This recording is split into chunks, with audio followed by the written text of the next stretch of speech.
Hi, it's Roz, and I'm back with a tag. And I was tagged by the originator of this, which is Lukas of Totally Pretentious, and it's your top 10 favourite works of non-fiction. So thanks for tagging me, Lukas. Actually, not thanks, because this one has been like preying on my mind ever since you did it, because it is not at all easy. Non-fiction covers such a multitude of things, doesn't it? Like, you know, from the factual to memoir to letters to... In fact, I was having a moan to my son Alf, who you may have seen on a couple of videos on here about this tag, and saying, oh, it's too difficult. And I think he put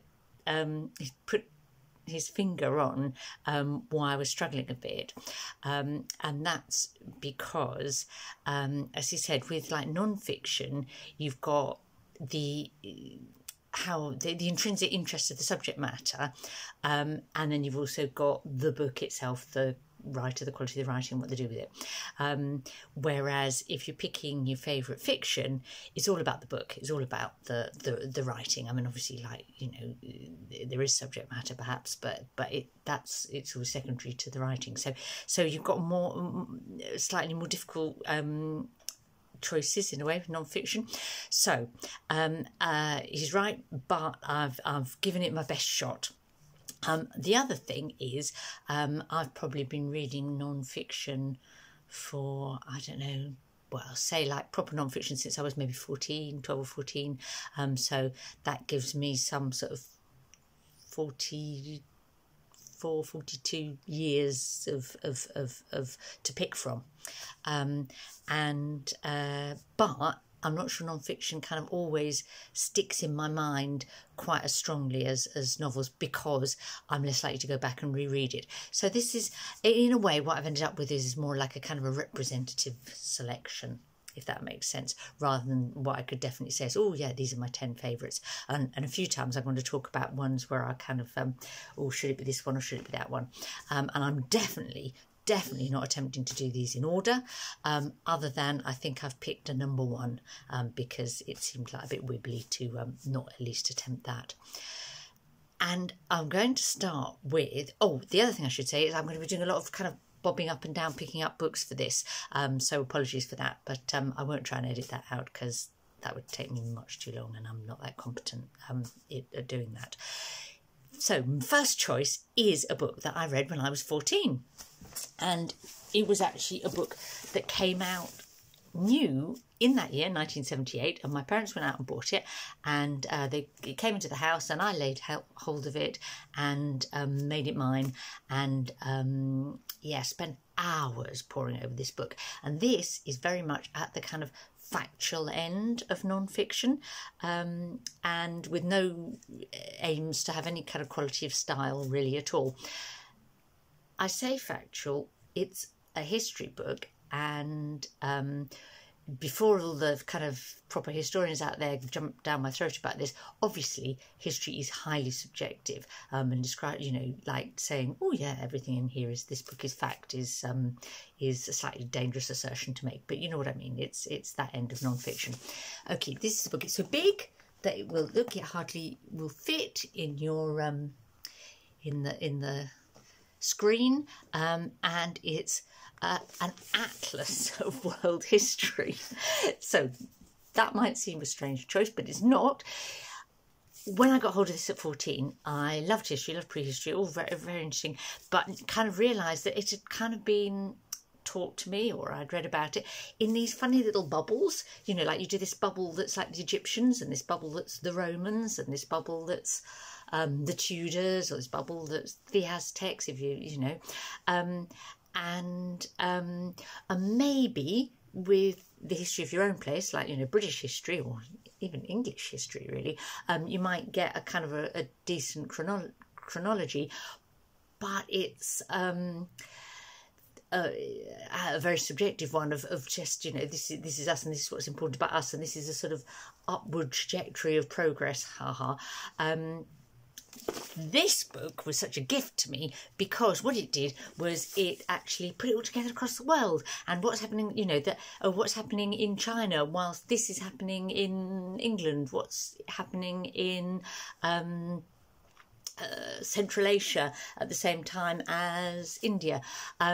So it extended my understanding of how the interconnectedness and influences between things, and so what fun, what a lovely thing to give a teenager interested in the world and the past. So that is my first choice. Choice number 2 is staying in the my kind of factual end of non-fiction, and you can gather from my first choice that I got quite into history at that age, and this book is called The Making of the English Landscape, and was like maybe one of the first books I read where I kind of I don't know, it's like a kind of more serious level of looking at history, as opposed to, oh, that's interesting, oh goodness, that happened. And what Hoskins, the author, set out to do, and this is not a new book, it was, when did he write this? In the early 70s, I think.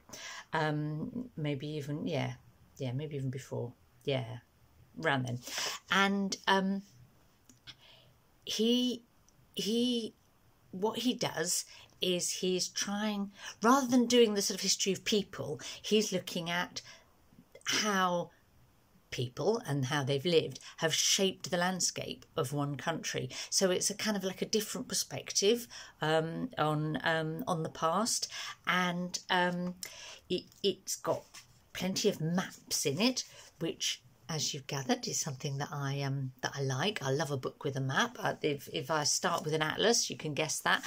Any book, even if it's fantasy, if it's got a map at the front, you know, that I'm in there. I like that. And so really interesting. No pretensions to, he writes well, but there's no sort of effort to sort of try and, he's only trying to write well in order to make people be able to get his ideas. It's not, there's no sort of literary kind of content to it, but fascinating. Now, if that was a book that gave me a different aspect on the countryside around me, you know, why do things look like they do? Why are our roads where they are? Why are the fields the shape they are?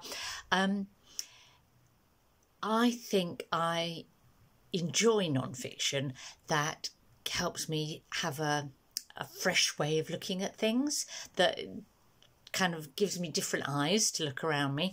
And so another example of this that is a real favourite of mine is Guns, Germs and Steel by Jared Diamond. And you could probably pull this apart a bit now, this book in some aspects, but what he does is he looks at human development and through just a different lens. So and loads of the assumptions perhaps that I'd made about why things happened, where they happened, and when they happened, and he flips that, because like, and there's so many interesting examples, but you know, he's looking at, you know, why did the Middle East and Europe develop differently from, say, Africa. And so he talks about things like, you know,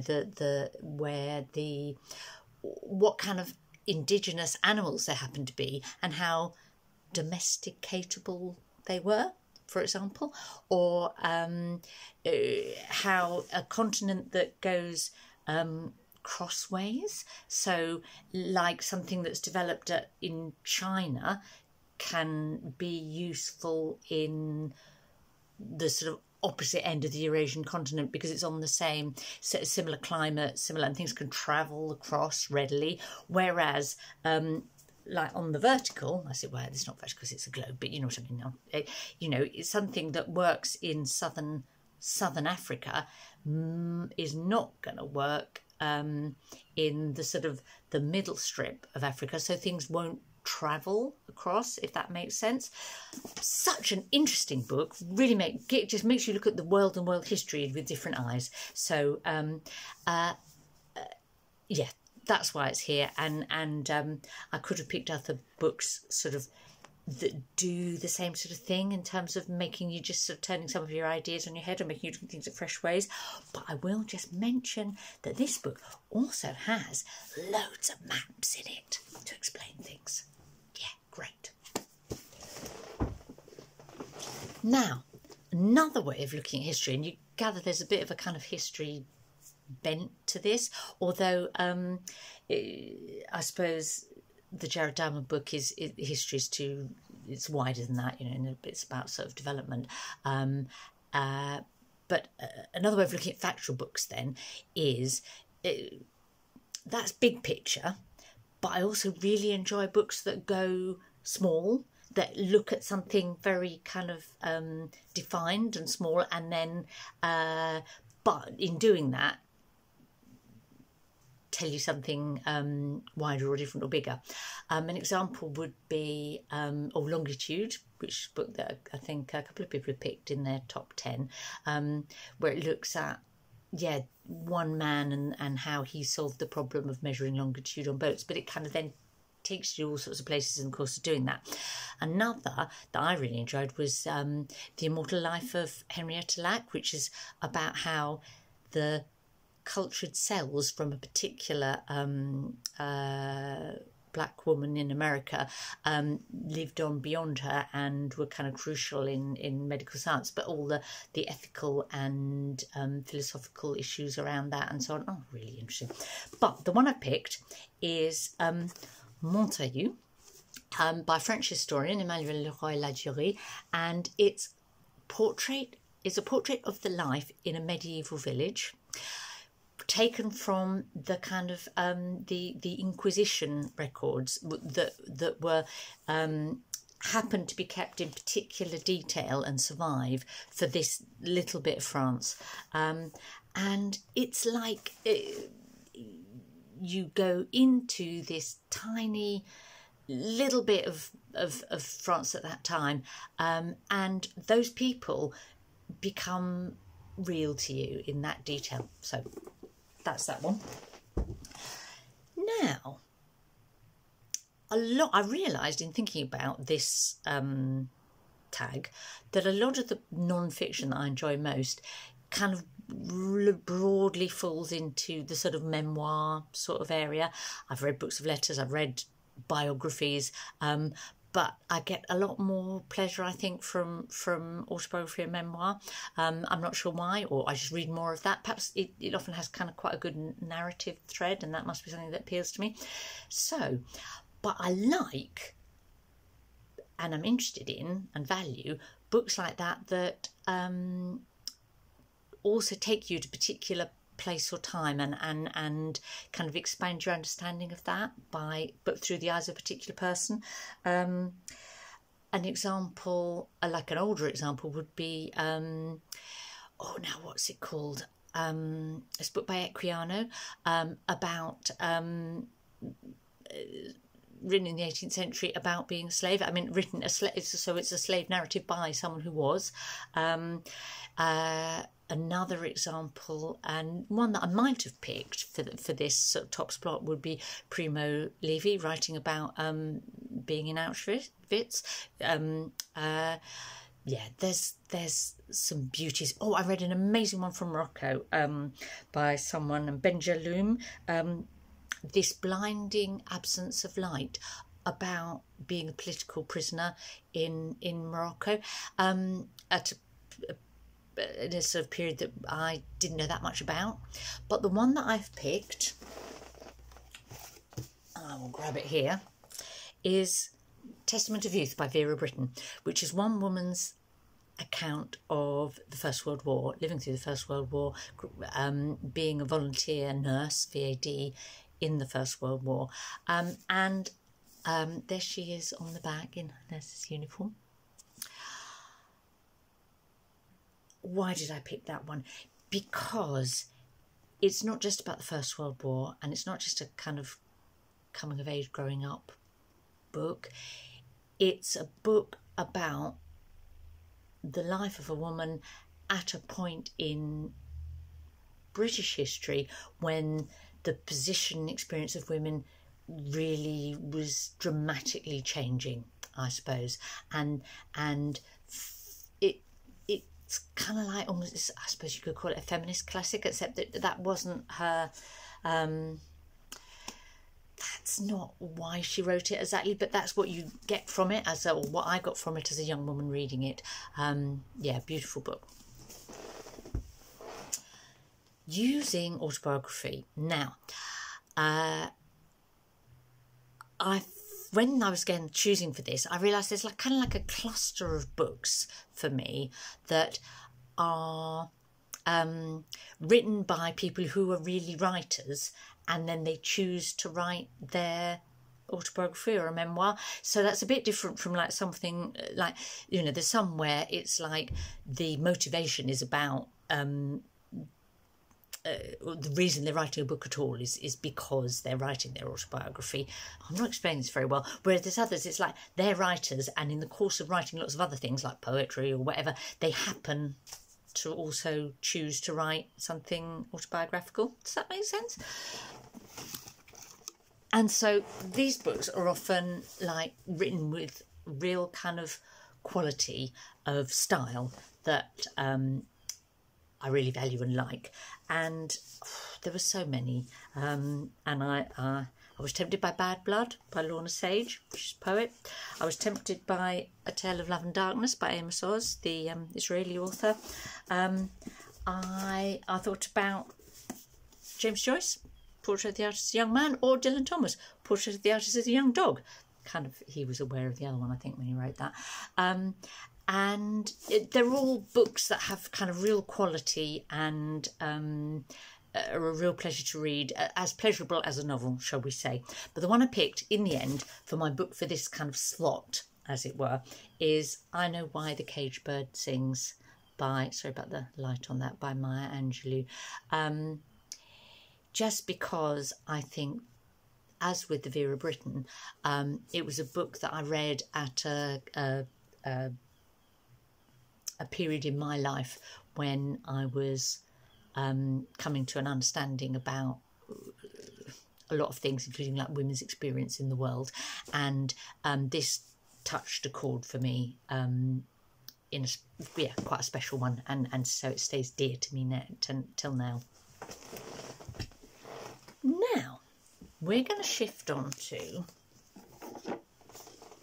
a slightly different style of book that is written very much from an individual perspective, but isn't really writing about their life. So it's kind of rather kind of first-person-y non-fiction, but not autobiographical, if that makes sense, or less so.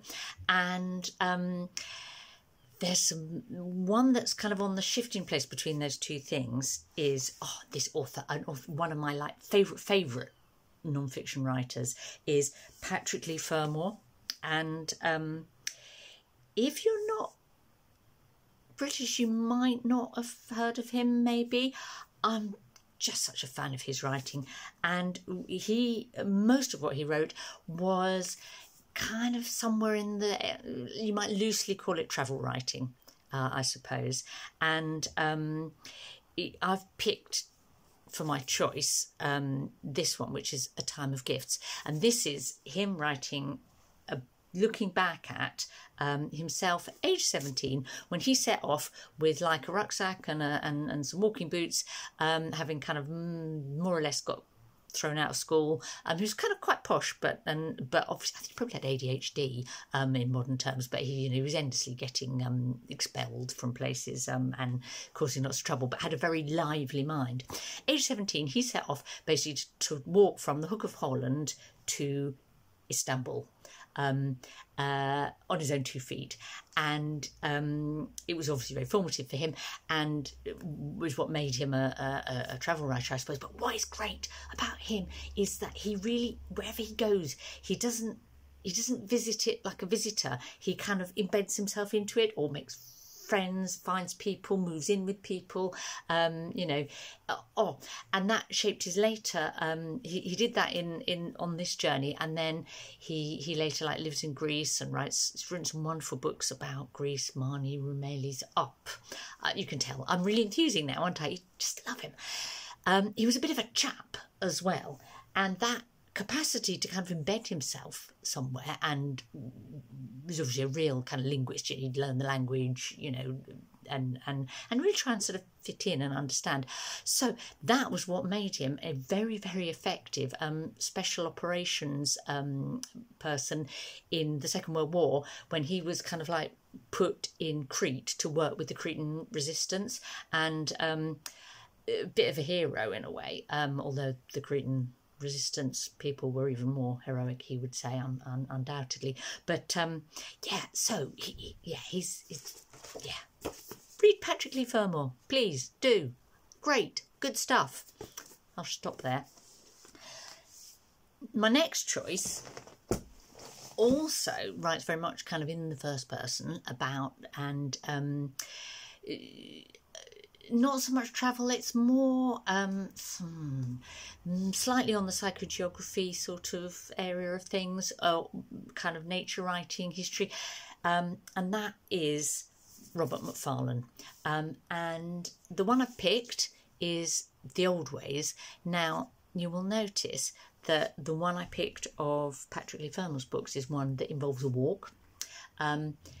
This one also involves a walk. They both have maps in them too, I have to say. And this, but I could equally have picked his book Underland, say, or any number of Robert Macfarlane books.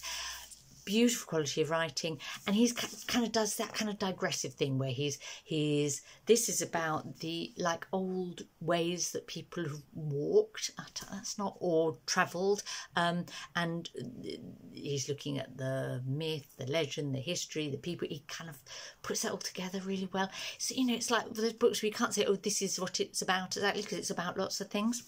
Now, a writer who also does that in this particular book, and to like perhaps even another level, is Sebald. This book, The Rings of Saturn, is a sublime book. Now, W.G. Sebald, German but settled in the UK, and in this book he sets out to walk around the border of the county of Suffolk, and so it's a walk again, but it's even more digressive than, say, the Robert Macfarlane. You know, he can't, every little bit of the book, he can't take one step without going off on some fascinating digression. But also this is very much on the kind of borderline between non-fiction and fiction. It's kind of, you know, you read it and you think, is this non-fiction or is it a novel? I'm not sure. Highly recommend it though. So technically, I've picked 9 books there, although I've mentioned a few others. My 10th book, I don't have to hold up in front of you, but is the one that I'm going to say is my favourite non-fiction book ever. That's brave. And that's because it's a book that is absolutely at the sweet point where the content and the style and quality of the writing kind of come together in perfection for me. Now, if I could read Montaigne's essays in French or Plutarch's Lives in Latin, maybe I'd say the same about them, but I can't. So this is a book in English, okay, that was originally written in English, and that is A Room of One's Own by Virginia Woolf, and it is short, clever, thoughtful. It changes minds even now, and makes people see things differently. It is written in some of the most beautiful prose in the English language that you could wish for. And with that, I will stop.